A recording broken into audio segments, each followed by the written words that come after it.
Hello बच्चों। तो आज हम एक छोटे से टॉपिक पे बात करने वाले हैं जिसे हम कहते हैं ऑक्सीडेशन नंबर। और ये ऑक्सीडेशन नंबर जब हम कोऑर्डिनेशन कंपाउंड में आईयूपीएसी नाम लिखते हैं तो बहुत ज़्यादा हेल्पफुल होते हैं, क्योंकि जब भी आप आईयूपीएसी नाम लिखेंगे तो बिना ऑक्सीडेशन नंबर के आप कोऑर्डिनेशन कंपाउंडों के आईयूपीएसी नाम नहीं लिख सकते हैं। तो आइए देखते हैं कि कैसे हम उनके ऑक्सीडेशन नंबर फाइंड आउट करेंगे।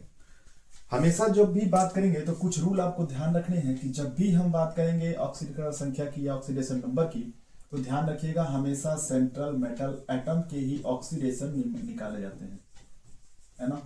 हमेशा क्या होते हैं, हमेशा ऑक्सीडेशन नंबर जो होगा वो सेंट्रल मेटल एटम का ही निकाला जाता है। ठीक है।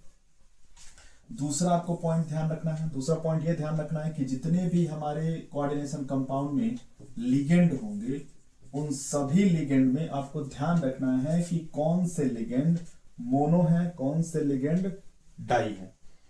अगर आप वो देख रहे हैं तो उसके बाद आपको ये देखना है कि वो कितने इलेक्ट्रॉन को डोनेट करते हैं और कितने इलेक्ट्रॉन को वो एक्सेप्ट करते हैं, ये आपको ध्यान रखना है ना। इसके बाद जब भी बात करेंगे तो हमेशा ध्यान रखिएगा कि अगर यहाँ पे दो सेंट्रल मेटल एटम अगर दिए गए हों तो उनमें क्या करेंगे, उनको पहले डिवाइड करेंगे और डिवाइड करने के बाद जो उनके सेंट्रल मेटल एटम होंगे उन्हीं के हम क्या करेंगे, ऑक्सीडेशन नंबर फाइंड आउट करेंगे। जब भी सेंट्रल मेटल एटम का ऑक्सीडेशन नंबर फाइंड आउट किया जाता है तो हम उसे क्या करते हैं, हम उसे एक्सप्रेस करते हैं एक्स से। अगर कोई भी सेंट्रल मेटल एटम होगा तो उसको पहले हम उसका ऑक्सीडेशन नंबर एक्स से डिनोट करते हैं, है ना। चलिए, आप ऐसे देखा जाए तो नहीं समझ पाएंगे। चलिए ये निकाल के देखते हैं कि कैसे हम इसको फाइंड आउट करेंगे। तो यहां से हम समझते हैं कि कैसे हम ऑक्सीडेशन नंबर फाइंड आउट करेंगे। जब भी हम ऑक्सीडेशन नंबर फाइंड आउट करेंगे तो इसमें आपको सबसे पहले देखना होगा कि सेंट्रल मेटल एटम कौन है। तो यहां देखिए, सेंट्रल मेटल एटम इसे बोलते हैं, है ना, इसे बोलते हैं। तो सेंट्रल मेटल एटम की जब बात की जाती है तो सेंट्रल मेटल एटम हमारे जो होते हैं वो ये होते हैं। बाकी जितने भी होंगे आपको यहाँ पे दे रखे होंगे, ये सारे जो होते हैं वो क्या कहलाते हैं, वो लिगेंड कहलाते हैं, है ना।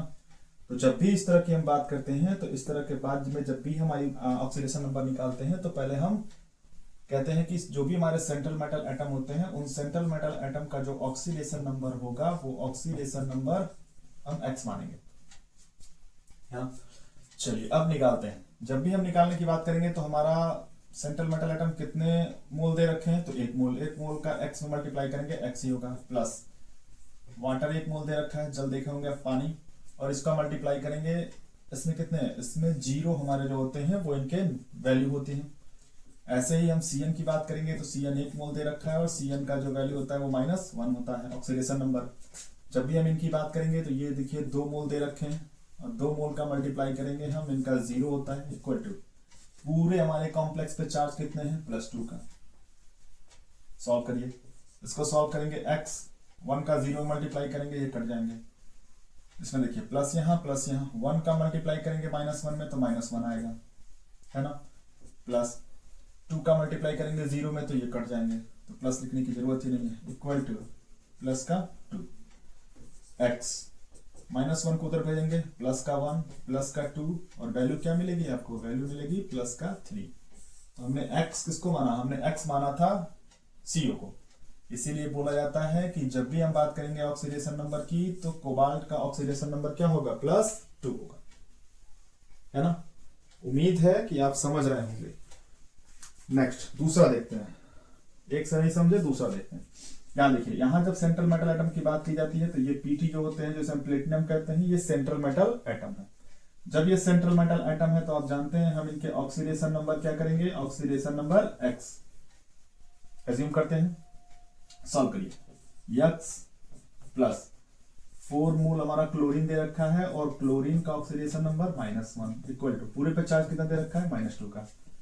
x मल्टीप्लाई करिए, 4 का मल्टीप्लाई करेंगे -1 में तो क्या मिलेगा, -4 इक्वल टू माइनस का 2, x इक्वल टू प्लस का 4 माइनस का 2, x इक्वल टू क्या होगा, प्लस का 2। x क्या आया, तो x हमने माना था किसको, प्लेटिनम को, तो प्लेटिनम का ऑक्सीडेशन नंबर +2, है ना। ऐसे ही इनमें देखिए ये हमारे होंगे वो सेंट्रल मेटल एटम होंगे। जब ये सेंट्रल मेटल एटम होंगे तो इनके ऑक्सीडेशन नंबर क्या करेंगे, इनके ऑक्सीडेशन नंबर x। सॉल्व करिए, x प्लस कितने मोल, 3 मोल दे रखे हैं अमोनिया। अमोनिया का जो भी ये जरूर ध्यान रखिए किसका आपको ध्यान रखना है किसका नहीं रखना है। कुछ चीजें ऐसी हैं जो आपको याद करने की जरूरत है, याद नहीं करेंगे तो फिर काम गड़बड़ हो जाएंगे। बिना याद किए आप ऑक्सीडेशन नंबर नहीं निकाल सकते हैं, ये बात आपको हमेशा ध्यान में रखनी है। क्लियर है ना। जब इसकी बात करते हैं तो ये अमोनिया 0 होंगे, प्लस क्लोरीन दे रखा है 3 मोल और क्लोरीन का होता है -1।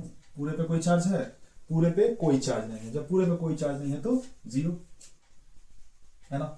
सॉल्व करें, इसको सॉल्व करेंगे तो x, इसको करेंगे तो ये खत्म हो जाएंगे, इसको करेंगे तो -3 इक्वल टू 0, तो x इक्वल टू +3। तो किसका मिला, तो इस तरह से हमारे क्रोमियम का जो मिला वो +3 मिला, है ना। चलिए ये आप निकाल के दिखाएंगे। ये हम आपको एक होमवर्क देते हैं जो कि आप क्या करेंगे, कमेंट बॉक्स में इसका ऑक्सीडेशन नंबर फाइंड आउट करेंगे और बताएंगे इसमें सेंट्रल मेटल एटम कौन सा है। ऐसे देखिए और भी बहुत सारे हैं। अब यहाँ थोड़ा सा काम गड़बड़ होगा, यहाँ आप हो सकता है कंफ्यूज हो जाए। तो यहाँ जरा एक बार देख लीजिए, यहाँ पे आपको 2 मेटल दिख रहे होंगे, एक ये मेटल और एक ही मेटल।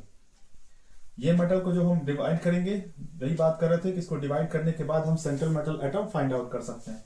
डिवाइड करेंगे तो देखिए ये 2 पार्ट में डिवाइड हो जाएंगे। एक पार्ट ऐसा होगा जो पोटेशियम पे प्लस चार्ज होगा और एक पार्ट ऐसा होगा जो Fe6 ब्रैकेट और इस पे जो चार्ज होगा वो माइनस का होगा। जब ऐसा देखेंगे तो यहाँ पे हमारे सेंट्रल मेटल एटम होंगे, है ना। तो ये सेंट्रल मेटल एटम होंगे तो आप ऑक्सीडेशन नंबर क्या करेंगे, फाइंड आउट करेंगे। ऑक्सीडेशन नंबर अज्यूम करेंगे x। चलिए आप निकाल के बताइएगा कि इनकी वैल्यू क्या होगी। ऐसे ये भी आपको क्या दिया जाता है, होमवर्क दिया जाता है ना। तो इस तरह से जब आप फाइंड आउट कर लेंगे और अच्छे से निकालना सीख जाएंगे तो आप उसके क्या कहते हैं कि कॉम्प्लेक्स कंपाउंड के आप IUPAC नाम आराम से लिख सकते हैं और आसानी से लिख लेंगे। क्लियर है ना। चलिए मिलते हैं नेक्स्ट वीडियो में, तब तक के लिए आप इसे क्या करिए, प्रैक्टिस करिए और ध्यान रखिए। Thank you.